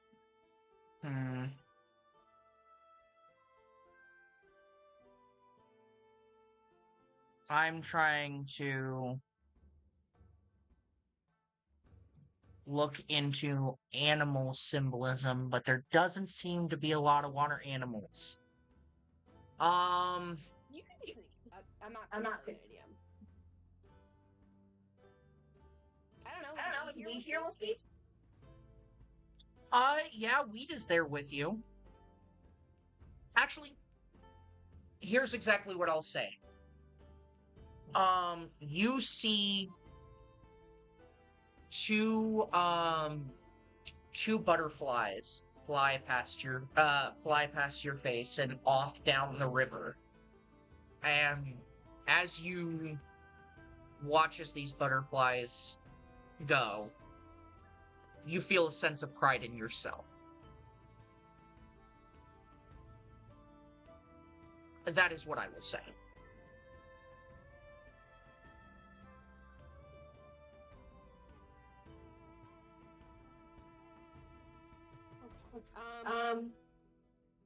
I will compose myself. I'll grab one, and I'll grab my crystal, and I will take a seashell, and I'm gonna put my hand into the water and drop it, like giving a seashell to the ocean. Okay.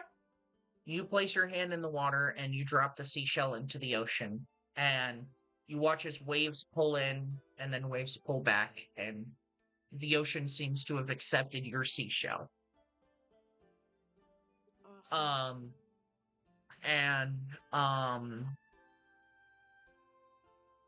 I will hold on. As you no, I won't do that right now. I won't do that right now. But you are free to leave the temple as you wish. I'll go back and pet the dog on my way in, and has Kaido returned? Depends. Has Kaido returned? Yes, Yes, I have. Cool. Alrighty. I will go up to you and be like, "Are you all right?" Oh, fine. Just had a bunch of guards chasing me, but that couldn't catch me. I tired them out. You were Pretty pretty amazing today. I mean, that was the first time that I had to do anything like that. Just watch you. When you She kind of reenacted when you shot that girl. I'm afraid to help that woman. That was really cool. All I could think about was getting was about seeing you go down, and then you two women. I knew it was important for you to get her out of there, so I know it wasn't probably tough to go into the uphill plains, but it was the best place to go.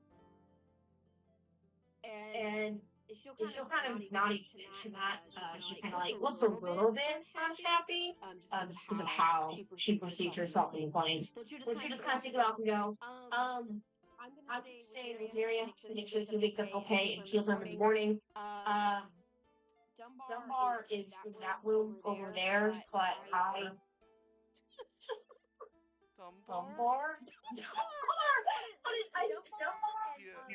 I can't fucking up. Let's try it one more time. Dunbar is in that room over there, but he uses cigarettes to heal properly, so I would not visit him until morning. I'll say I won't, but I'm going to. Cool. I'll go to the room because I just get the vibe, you know. So I'll just say that and like nod you in the room. That way you can do what you want. I'm gonna go check that in the bar real quick. Okay. I'll knock on the door beforehand and tell them who it is before I walk in. You knock on the door, and up to you as to whether or not you're passed out right now. I'm still awake, but it's just been a very rough night for the last few hours, but I let the door open. Okay. And you see Kaida standing there in front of you. your companion, and Kaida, you see him just as well on the day that you guys first met. Oh, shut up. His undead appearance before you.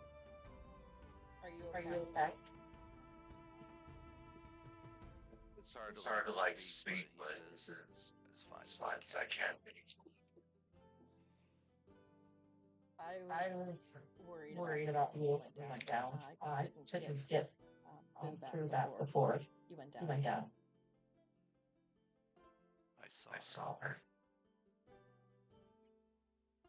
She was calling to me, guy.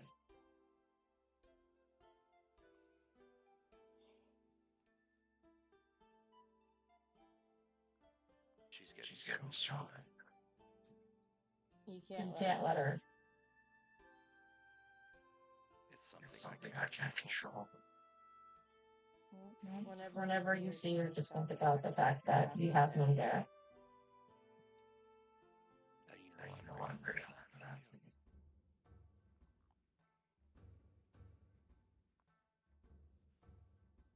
We both accomplished getting sleep. You know I don't sleep. Oh, I'll stay with you. stop. My romance heart, I can't take this. Oh my god, you know, you got a lot of radio. I can't be girl. This is a chill, it's a streaming. Yeah, too bad, you can't just go back and watch people's streams. That's a good line for a vampire. Shut the fuck up. But with that, you guys all, whether willingly or unwillingly, slip into unconsciousness for the night, as you all rest after the fiendish festivities and realizing that some secrets don't stay buried. Oh, shut up. Yeah. Fuck off. But you guys all go to sleep for the night. Feel free to mark down a long rest for everybody's character for the next session. So that way, Because I don't need to do a long rest. I've lost none. but I understand that, but still, exhaustion. Fuck off. Yeah. But you all go to sleep for the night, and your dreams carry you away as you enter the next day. And with that, that is where we're going to end our session. Alright. Good. Excellent. I do apologize. I do apologize that combat took so long. Oh, it's fine. It didn't take so long considering that we were our we started. Like I did the math and I was like, actually combat took half of this. Like it wasn't that bad. But we were down. Yeah, so what I'm gonna start doing is I'm gonna start prepping at 5, so that way I don't take the first hour of session to do anything. I'm just going to be ready by 6 to start the stream. So that means Poetic, that we are not going to have after work lunches like that again. Okay, well, today was like a fun, like, oh man, I'm hungry, really good food. I went to Panera Bread, we got Panera Bread, and I took my ear off. I usually do. I was honestly worried that everyone was going to die. That was At one point, I didn't say like that. These are guys that fought. So I was like, fuck. I was like, are we actually like ending with campaign today? No. No. No, so that fight only would have gone smoother, if, 1, I did not skip the guard twice, and, 2, if I probably did, like, 1 less zombie. Either way, it was still good. I'm glad you guys all enjoyed. I mean, we're gonna go get dinner, and I'm gonna give you my constructive criticism, like always. Oh, yeah. I mean, you already got your notes for your next one, Watchbox. Oh my god, yeah. I wrote a line, and I think I was like. And then before I go to work tomorrow. Hi. But the human wants to like them to sleep with them, and the monster's like, well, I don't sleep, but if it makes me feel better, I'll to cure your anxiety. And it's like that kind of like, I don't want to do this because you. They hold your hand while they're sleeping. Shut the fuck up. I feel like for next session. Echoes. I don't care. I cannot wait till like I'm still streaming. we'll stop streaming. I can't wait till next session. Until I get to wake up.